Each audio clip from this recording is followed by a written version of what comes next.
afterwards. The weight changes, huh? Okay, back in 1994, 3/4 of the population at normal weight. By 2004, that's reduced to almost half. We see the increase in the overweight. Okay, not quite doubling. Okay, and the at-risk growing, but we do see that going from about 1/4 towards a half of the population. While we were doing, our activity kind of slowed down around 2000, 2001. By the time we went back to these numbers in 2000, what the heck happened? What went wrong? What we learned was that the project itself did not keep up with the times of what was going on in the community. And during this time in here, what we saw was the big increase in the use of computers for personal use by not just children, but by everybody, as well as the cell phones, being shot up.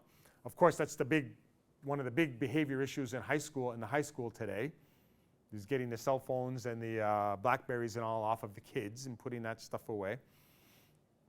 But also the advent of cable TV and community-owned shows and television in the community. So more people are watching TV, as well as the explosion in technology. I mean, who wants to go to a hockey game? Watch it on TV. You're just going to see it. You see it just as well, even better than if you're there with the technology. The computer games or not computer games. I guess computer games, video games, etc. Whether it's war or killing or it's speed racing or whatever, it's just that shy of having real figures, real people being manipulated on there. The technology is amazing. So we saw that there was that's what the community fed back to us. Because we asked the community, so we got some bad news here. It looks like we've taken a step backwards, and we were almost embarrassed to go. And the community immediately started citing off. There's this, there's this, there's this. The community cited a whole bunch of activities and things that had changed over the last couple of years. And they become addictive. I had a grandson that came to visit me. He said, "Hello, Nana," and walked in and got on the computer with his game. And if I hadn't said, "I'm turning this off," it was 11 o'clock at night. He was still on that computer playing those stupid games. Yeah. So they become addicted. Yeah. Yep. And it's the thing that people do. So the question that we have as a society is, how do you address that? Yeah. Other results about diabetes in Kahnawake, and a chart review done in 2005. We had 446 people. This is out of that population of 8,000 diagnosed with type 2 diabetes, 79 people with impaired fasting glucose. That was me. I was one of those people in there. I can identify. And 23 people with impaired glucose tolerance. The percentage of people with diabetes remained constant, 12%, from 1985 to 2005. That was big news. That was big news because every place else, the number was going up. So this was brought back to the larger community, of course, and said, what's going on here? What are we seeing? And what we saw is that more community organizations are trying to get healthy lifestyle activities incorporated into their working that they're doing, that the message is out there about diabetes with people in the community. What was the other? What the heck was the other thing? I can't remember. It slipped me. I'll get back to it.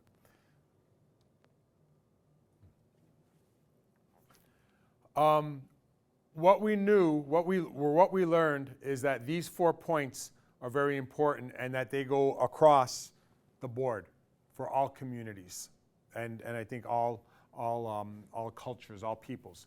Obesity is a worldwide problem. We have too much food, we supersize, we eat out too often for a variety of reasons.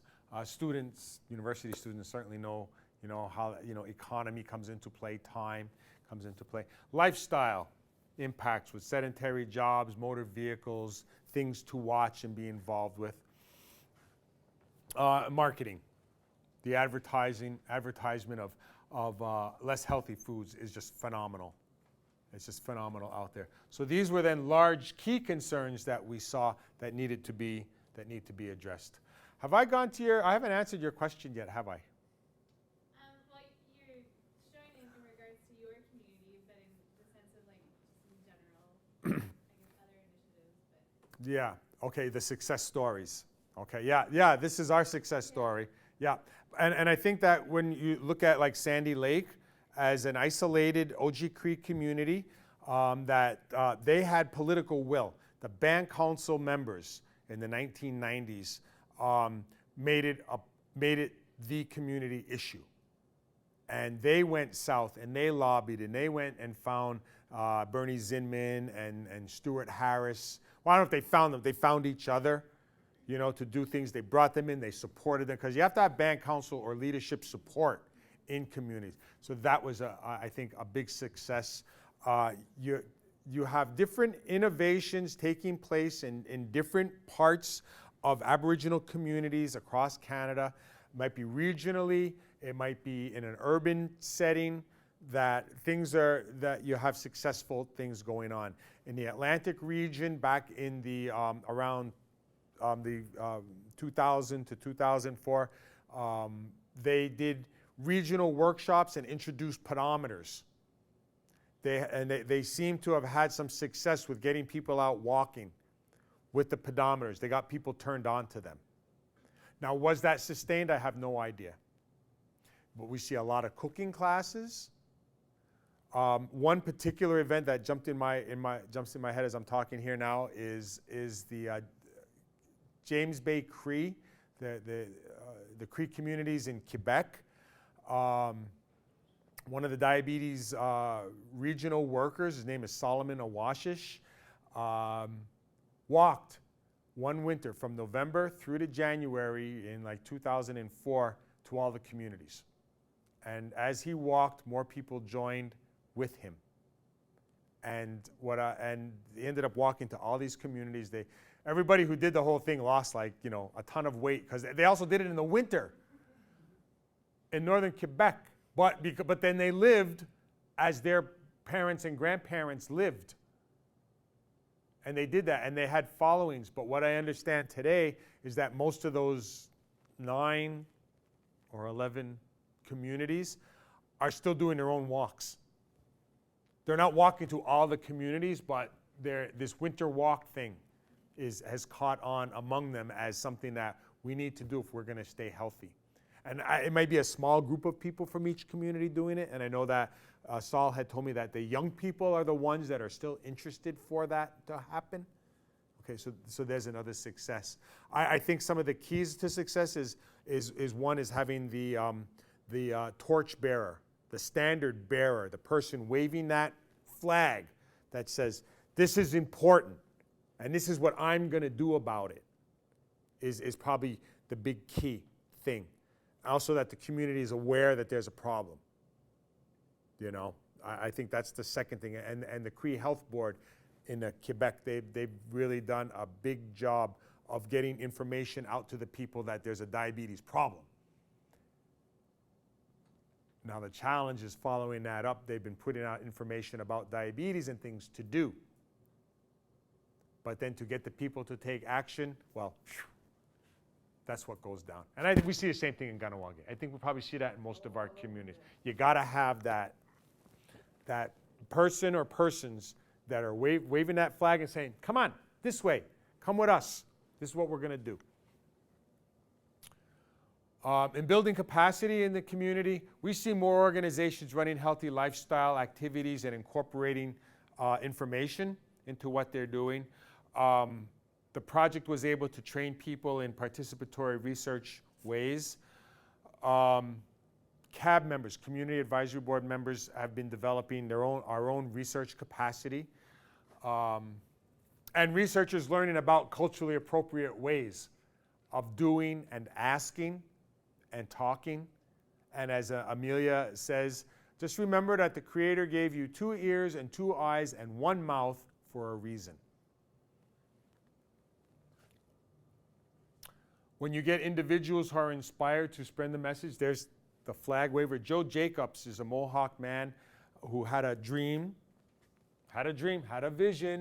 that he had to do something about diabetes, and he made a wampum belt, which is basically a message made with beads. That's what wampum is. Wampum is just a record of a transaction.